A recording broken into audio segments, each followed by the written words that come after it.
mempersiapkan infrastruktur dulu, Mm-mm. venue-venue yang akan digunakan untuk berlatih untuk cabang-cabang olahraga. Ya. Potensi sumber daya manusianya untuk di olahraga itu bagus, Pak, Mm-mm. besar. Tetapi kadang-kadang ada hal-hal yang di luar kita pikirkan dengan anggaran yang Mm-mm. akan kita butuhkan 2025, kemungkinan kan pasti akan di bawah daripada kabupaten-kabupaten yang lain. Solidnya atau sehatnya sebuah organisasi olahraga cabur atau Pemkab cabur ini sangat berdampak nyata terhadap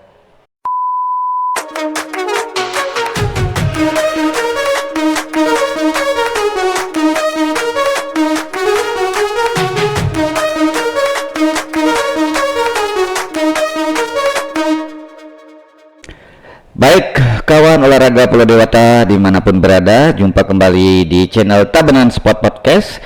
Pagi hari ini Rabu 18 Oktober 2023, saya Madi Nurbawo kembali mengundang rekan kita dari KONI Kabupaten Jemberana. Beliau adalah Bapak I Ketut Tulis, beliau selaku Sekretaris Umum. Selamat pagi Pak Ketut. Selamat pagi Pak Ketua. Ya, rekan-rekan kami, beliau Pak Ketut tadi datang ke Tabanan dalam rangka konsultasi, ya biasalah di jajaran KONI pasti ada konsultasi, koordinasi lah beberapa hal. Dan hari ini kami ingin bincang-bincang ringan tentang keolahragaan, khususnya persiapan Kabupaten Jemberana ini dalam menyongsong Porprov Bali tahun 2025. Kira-kira Kabupaten Jemberana apa saja yang sudah dipersiapkan ini untuk atlet-atletnya menuju Porprov 2025? Silakan Pak Tut. Baik, terima kasih Pak Ketua KONI Kabupaten Tabanan, Pak Nurbawo. Ya. Untuk di Jemberana kita sekarang lagi mempersiapkan infrastruktur dulu, venue-venue yang akan digunakan untuk berlatih untuk cabang-cabang olahraga. Ya, cabang olahraga apa yang menjadi unggulan oleh Kabupaten Jemberana ini? Seperti sebelum-sebelumnya unggulan itu ada di panjat tebing, Pak. Panjat tebing. Okay. Bela diri ada juga ya banyak. Bela diri, karate. Ya, menurut statistik ini kan Kabupaten Jemberana tahun Porprov 2019 ada di peringkat 7. Betul, Pak. 2022 juga peringkat 7. Betul, Pak. Dan ini tentu dari angka ini pasti ada kajian lah ya. Kira-kira apa saja yang menjadi kendala dan hal-hal apa yang akan perlu mendapat pembenahan di masa-masa yang akan datang. Baik, terima kasih Pak. Untuk atlet kendala kita karena kemarin Porsenijar kita di Kabupaten Tabanan sempat terhenti selama beberapa tahun, jadi penjaringan atlet dari grassroots kita agak kesulitan. Nah, sekarang kita baru mulai merintis lagi. Itu, Pak. Terima kasih. Oh, jadi kalau kendala infrastruktur olahraga atau tempat-tempat olahraga itu sudah cukup bagus atau bagaimana? Sementara kita memanfaatkan yang peninggalan dulu yang dibangun oleh Prof. Winaso, jadi ada beberapa yang masih tersisa yang bisa kita perbaiki dan kita pergunakan dulu.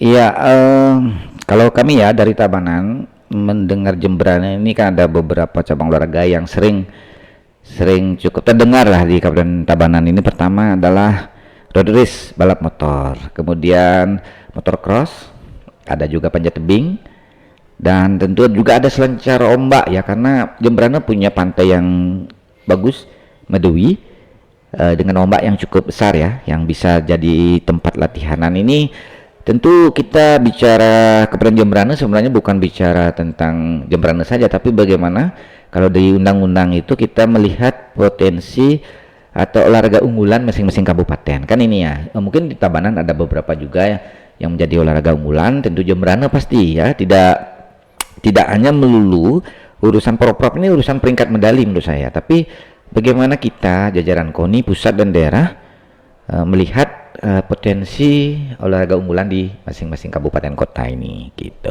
Kemudian harapan ini ke depan gimana nih? Kalau dengan kondisi yang sekarang menuju Porprov nih, harapannya apa saja ya kira-kira?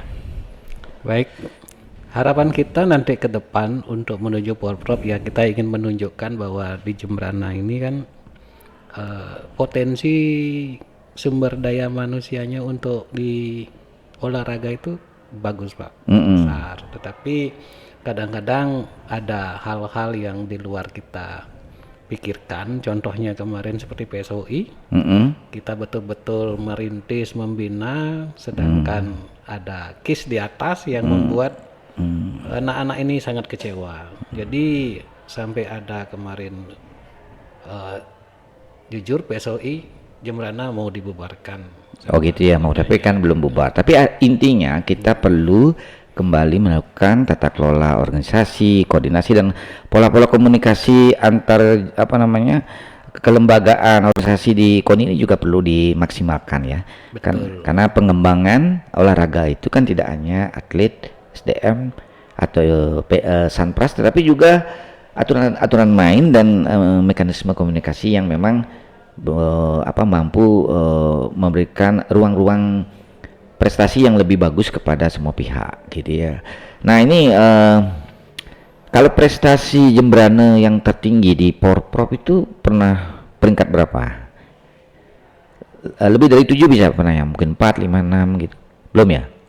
Dulu zaman Pak Winasu kita sempat unggul untuk Porprov di Jembrana. Ya, Jembrana pernah 2 kali jadi tuan rumah Porprov ya. Betul. Nah ini sebuah prestasi yang hebat. Tabanan baru 1 kali. Ya, ini kan kemarin ada HUT KONI juga.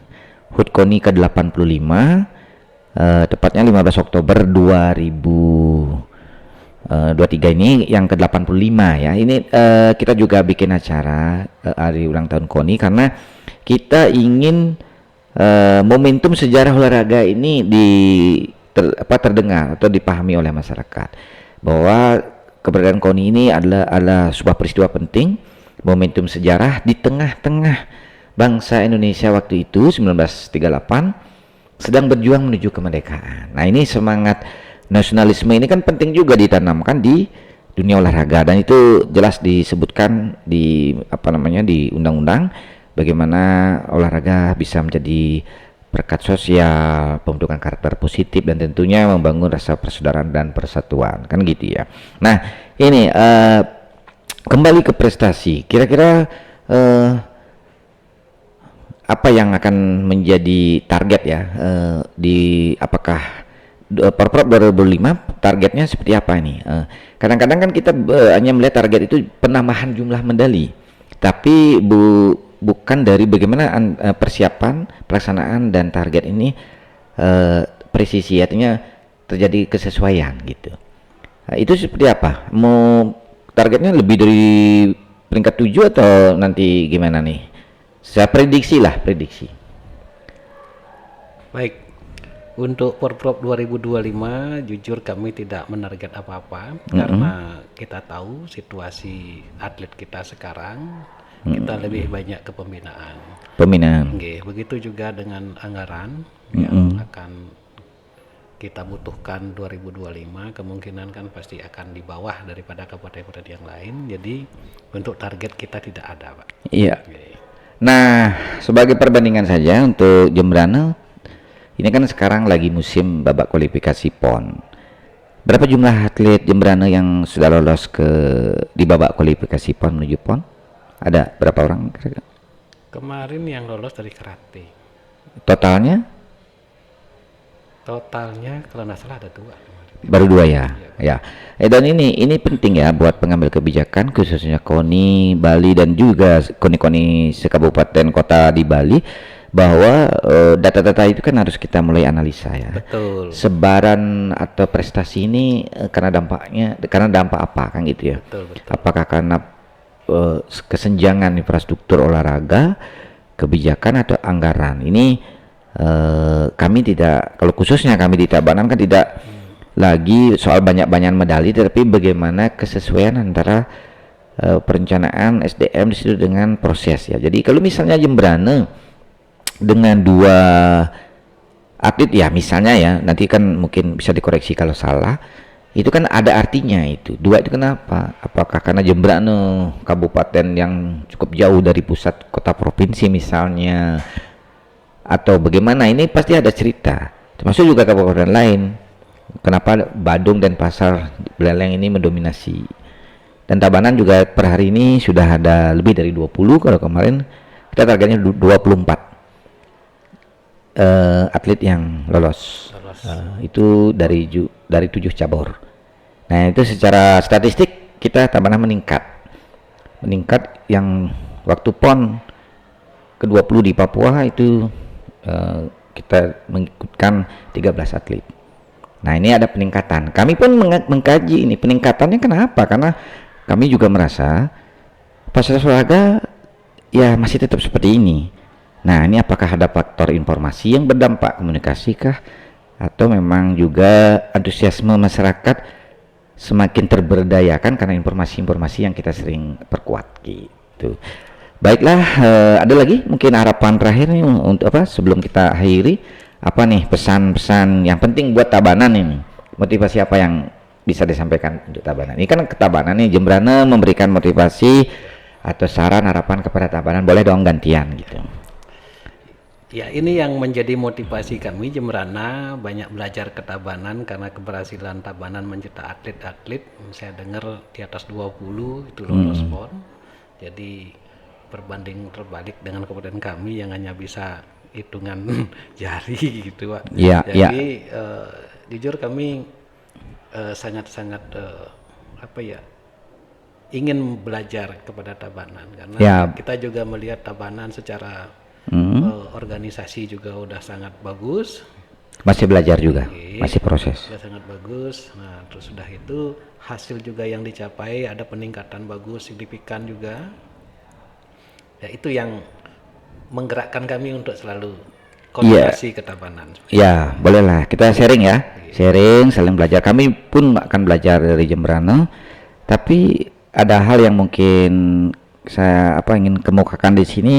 Berdasarkan kajian kami di Tabanan, faktor kelembagaan, manajemen dan SDM ya, kelembagaan ini itu sangat berpengaruh terhadap peningkatan prestasi atlet. Jadi solidnya atau sehatnya sebuah organisasi olahraga cabur atau Pemkab cabur ini sangat berdampak nyata terhadap peningkatan prestasi atlet. Karena atlet ini kan kadang-kadang yang terekspos pada saat mereka turun di medan laga atau di pertandingan ya, tetapi proses-proses yang lain ini kan ditangani oleh pengurus, dan tentu di situ aspek legalitas, SDM, skill juga, faktor komunikasi juga akan berdampak nyata terhadap antusiasme atlet untuk berlatih dan pasti akan meraih prestasi gitu kan. Dan ini saya kira tidak hanya di Tabanan, di mana-mana harus begitu.